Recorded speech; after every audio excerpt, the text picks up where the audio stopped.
Hi, everyone. Judge Andrew Napolitano here for Judging Freedom. Today is Thursday, September 4th, 2025. Professor John Mearsheimer joins us now. Professor Mearsheimer, a pleasure, my dear friend. Thank you very much for joining me. I want to talk to you in general terms about President Donald Trump and the international world order. So I'm going to address a variety of different topics before I ask you to, as you can so uniquely, package all this in a bow if possible. Do you think that the elites in Ukraine, by which I mean senior military, senior diplomats, senior governmental people, but not President Zelensky, recognize that the end is near and it will not be the end that they had hoped for? I think a lot of them understand that Ukraine is in really deep trouble.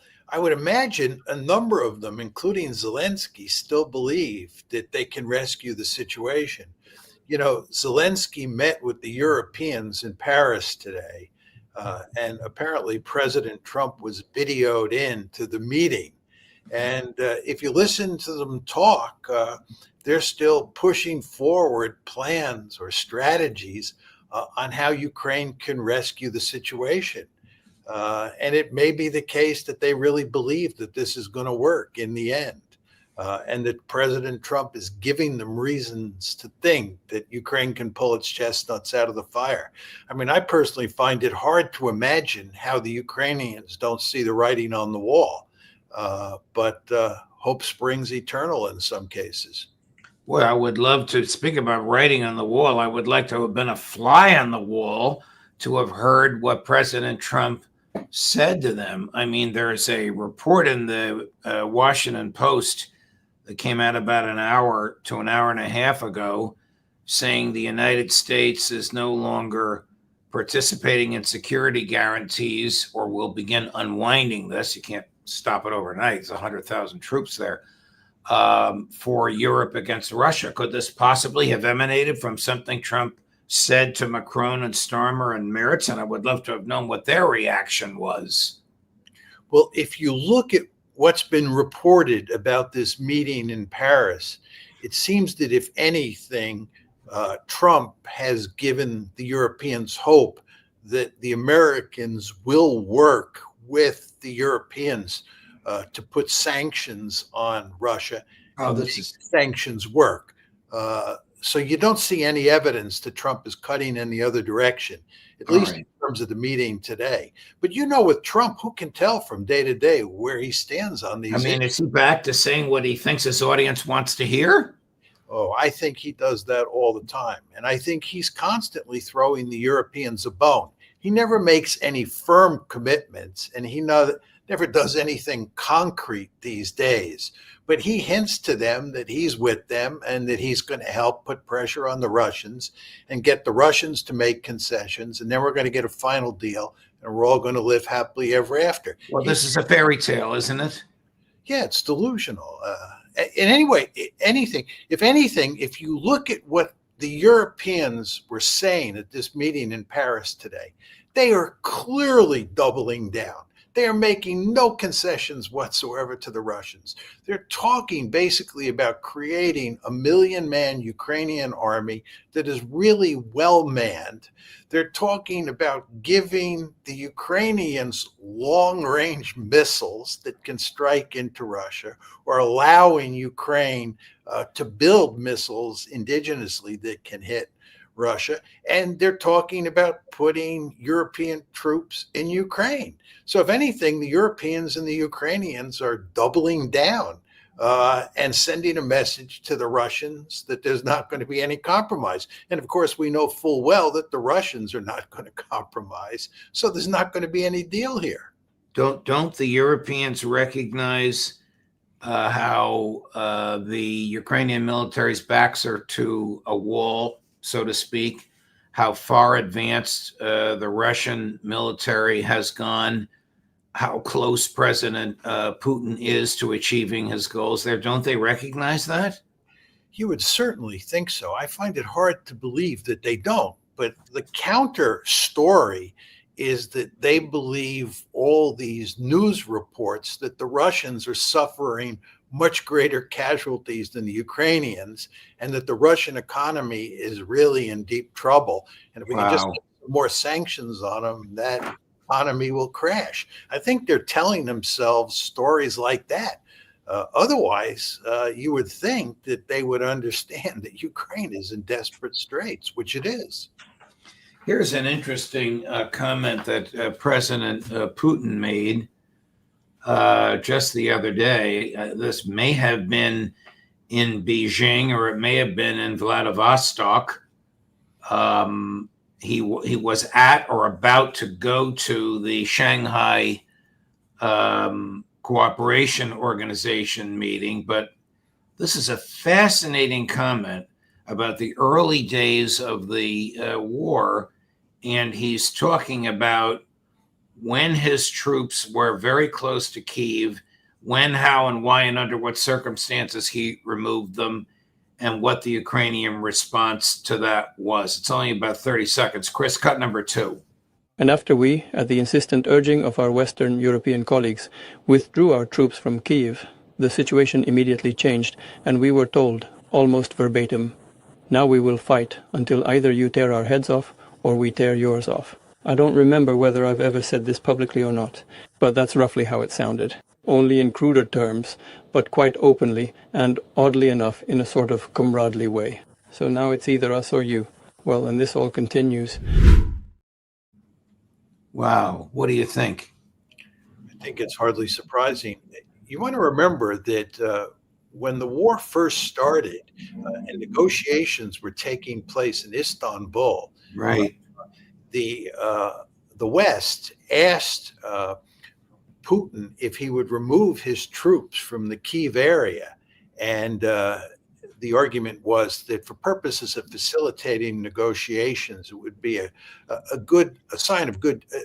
It would be a good gesture, a positive gesture, a sign of goodwill, if the Russians got those troops away from Kyiv. And Putin did remove them from Kyiv, because he believed at the time that the Istanbul negotiations were making great progress. They would probably end up with a deal, and he wanted to do everything he could to facilitate it.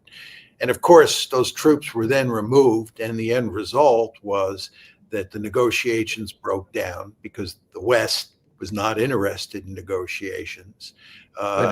Troops had been removed. But it's very interesting, Professor Mearsheimer, that President Putin relates this rather crude threat. I doubt that it was made to his face. It must have been made through diplomatic channels. "We'll tear your heads off." Yeah. I mean, this is lying. And he said it was even cruder than that. So who knows exactly what the language was and how it would be translated into English. How has Trump exacerbated the war in Ukraine? Well, he's exacerbated it in the sense that he's not put an end to it. He's facilitated the continuation of the war. I don't think he's exacerbated it in the sense that he's made the war more intense or more dangerous. He's just kept the war going because he's been unwilling to pull the plug on the Ukrainians. He's worked out this arrangement where we no longer are going to give weapons directly to the Ukrainians.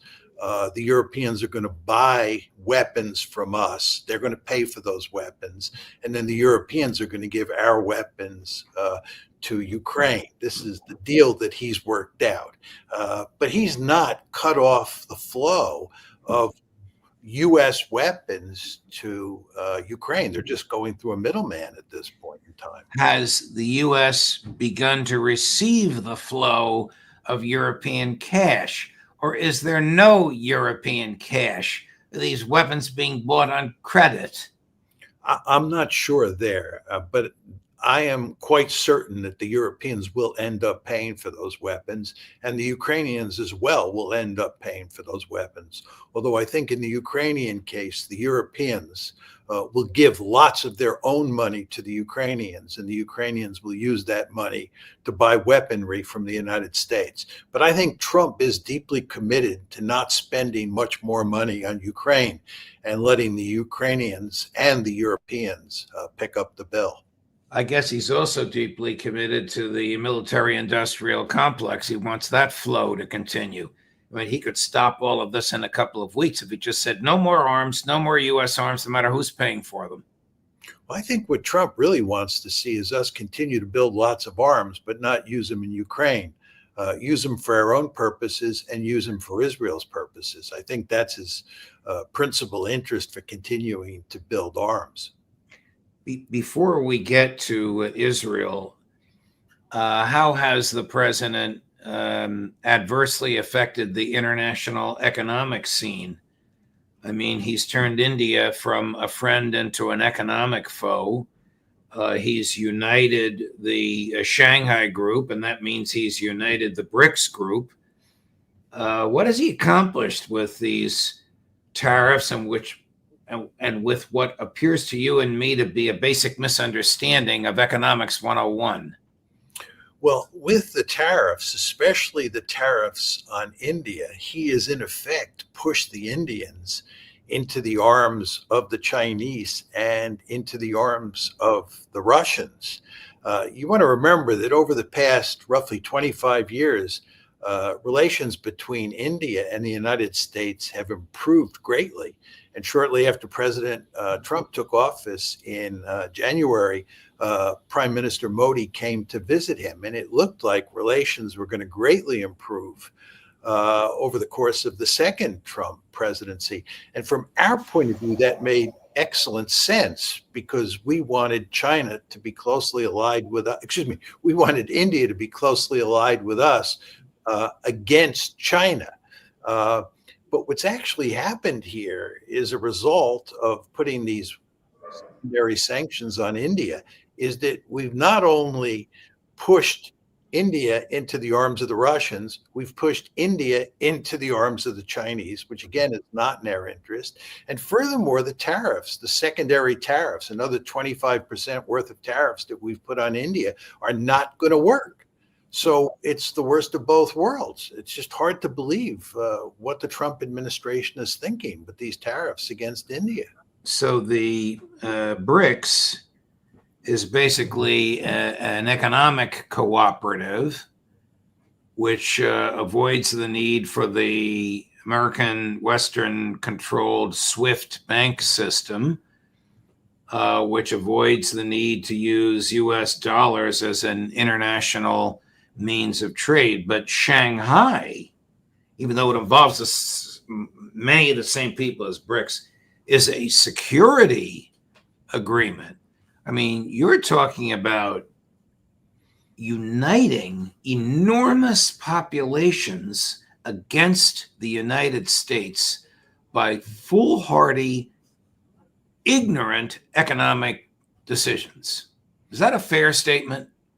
Well, it's not just economic decisions. It's also our geopolitical decisions. You want to think about what's happening here. You have two major blocks forming. The first block is the Russians plus the Chinese plus the Iranians plus the North Koreans on one side. And then on the other side, you have the United States, Ukraine, the Europeans, and Israel. These are the two big blocks that are forming. Now, I've long argued that it's in America's strategic interest to not allow that to happen. The United States has a vested interest in having good relations with Russia, and it has a vested interest in having very good relations with India as well. So India and Russia should be on our side of the ledger, right? But we've driven the Russians together with the Chinese, the Iranians, and the North Koreans. And as we were just discussing, we've pushed the Indians into the arms of the Chinese and into the arms of the Russians, which is not to our advantage. Furthermore, when you talk about the North Koreans, we have a deep-seated interest in trying to push North Korea to get rid of its nuclear weapons. If anything, the exact opposite is happening. And if you look at the celebrations that just took place in Beijing regarding the end of World War II in Asia, you saw the North Korean leader, the Russian leader, and the Chinese leader all together for the first time. And Right. or with regard to Iran, and this is important to point out, the Europeans, because of pressure from the United States and pressure from Israel, the Europeans want to put snapback sanctions on Iran. The Europeans and the Americans are going after Iran now. And of course, Or what are snapback? snapback is when the JCPOA, you remember the original nuclear agreement, Right. was put in place. A number of sanctions were taken off of Iran. And at some point down the road, it was put into the agreement. If any one party decided that Iran was not living up to the JCPOA, you could put the sanctions back on.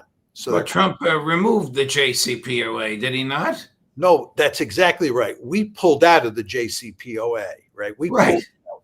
And therefore, it's up to the Europeans. And here we're talking about the big three European countries that were involved in the JCPOA. And that would be Britain, France, and Germany.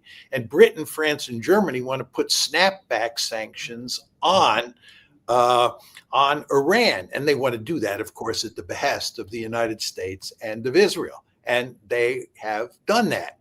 The Chinese and the Russians have come together with the Iranians. They've written a letter, the foreign ministers of each one of those three countries, and say that this is illegal, it's unacceptable, and it's counterproductive. And they're not going to go along with the snapback sanctions. And you want to remember the Chinese and the Russians were part of the JCPOA. So Right. in a certain way, they're obligated to go back to the snapback sanctions, but they're not going to do it. So now we're going to have a big row over sanctions vis-a-vis Iran, which is not in our interest. We should have good relations with Iran. There's no reason that we should have poisonous relations with Iran, and people should be talking about what is the likelihood that we're going to attack Iran in the fall. But how can we have good relationships with Iran when the American government is controlled by the donor class, which is basically a foreign lobbying group for Israel? Well, we can't. That's the problem. I mean, if you think about the situation we're in, okay, here we have this situation in Gaza where we are basically backing a genocide. Then we have terrible relations with Iran, and we stand a chance of getting into a serious war with Iran in the fall of 2025. And this is in large part driven by Israel. Then you look at Ukraine. We're in a totally disastrous situation there. We ended up, as a result, pushing the Russians into the arms of the Chinese. And then with regard to India, as we were talking about before, with these secondary sanctions on India, we've pushed the Indians into the arms of both the Russians and the Chinese. None of this makes any sense. And we're in this situation that is, I think, strategically disastrous. Wow. I've noticed some public criticism of Prime Minister Netanyahu's efforts to invade, destroy Gaza City, take over Gaza, however you want to characterize it. And they seem to be coming from some significant people, the head of the IDF, the head of Shin Bet, Netanyahu's own head of national security, whoever that is, and Netanyahu's own foreign minister. Are these performative or substantive? Can any amount of domestic pressure, short of the collapse of his government, stop Netanyahu from his continued slaughter, genocide, and starvation? Well, there's substantive concerns because the chief of staff understands full well that Israel cannot defeat Hamas militarily. And the chief of staff surely understands that what Netanyahu really wants to do is he wants to drive all of the Palestinians who are in the northern part of Gaza. That's Gaza City. He wants to drive them southward, get them concentrated in the south, and then eventually ethnically cleanse Gaza or murder most of them, either way. And the IDF chief of staff understands that that is a logistical nightmare. So again, it's not only impossible from the IDF chief of staff's point of view to defeat Hamas militarily, but the idea of moving all those Palestinians, concentrating them, and then getting them out of Gaza is not a feasible alternative at this point in time. So the chief of staff says, let's have a ceasefire now. Let's work out a deal. But that's the last thing that Netanyahu could do, because it would represent a failure of his policy, because his principal policy goal here is to ethnically cleanse Gaza and then eventually to ethnically cleanse the West Bank. And if he accepts a ceasefire now and that turns into a permanent ceasefire, he's failed to achieve his principal goal. And moreover, his secondary goal, which is defeating Hamas, has not been achieved either. And then furthermore, he'd have to face the music once he left office, and he would surely leave office shortly after that. And he would have to face the music both on the legal front and the fact that he was in the driver's seat on October 7th when Israel was attacked. What is the likely geopolitical effect, maybe pushback or blowback is the wrong word, to the President of the United States carrying out a public execution of someone never charged or convicted of a crime, and then boasting about it and saying more of this is going to come? I speak, of course, of the murders of these people in a speedboat 1,300 miles from the United States, outside the waters, international waters, but close to Venezuela. I actually find it shocking, in a certain sense, that Trump would do this. I mean, we don't even know who those people were on that boat and what they were doing on the boat. He tells a story that these were drug dealers and these were drugs that were headed towards the United States. He has provided no evidence to support that argument. And as you point out, there's good reason to think that that's not the case. And since they were so far away from the United States, wouldn't it have made more sense to board the ship or board the boat and find out? Of course. I mean, suppose they made a mistake. Suppose they're wrong. I mean, the New York Times, I realize it's the New York Times, maybe they have an axe to grind, but they interviewed the former head of drug interdiction for the Justice Department, a person who presumably knows what he's talking about. And he said the gang that Trump identified, Tren de Aragua, that he said was carrying fentanyl, does not deal in fentanyl. When these gangs carry drugs on the high seas, they only have 2 people, not 11, because they're concerned about exactly what happening. This was more likely than not either human smuggling, voluntary or involuntary, meaning these people paid to get from one country to the next. Where's James Madison's ghost? This is why you have due process, so the wrong people are not killed. Moreover, even if they were what Trump said they were, and even if they were doing what Trump said they were doing, the penalty for that is not death. I agree completely. I've heard that the Navy said that what should be done here is that the boat should have been boarded. That's what the Navy was in favor of doing. That would have been absolutely lawful if in United States waters. Yes, and Trump overruled them. But I'd make a more general point, one that should be music to your ears. But the more time goes by, the more I've come to appreciate the importance of laws and rules. It's very difficult to run a society, to run a country, if you don't have a set of rules and laws that almost everybody respects almost all of the time. And even at the international level, you need certain rules and laws. I understand that they're not going to be respected anywhere near as often as national law or domestic laws are. But nevertheless, you need international law. You need laws on the home front, and it's important that people obey those laws.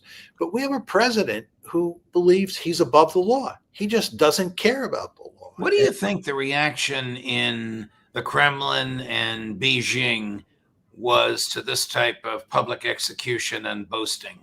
I think it's something that they've come to expect. I think that they recognize, just like you and I recognize, that this is what the United States has become. It's really a thoroughly depressing story.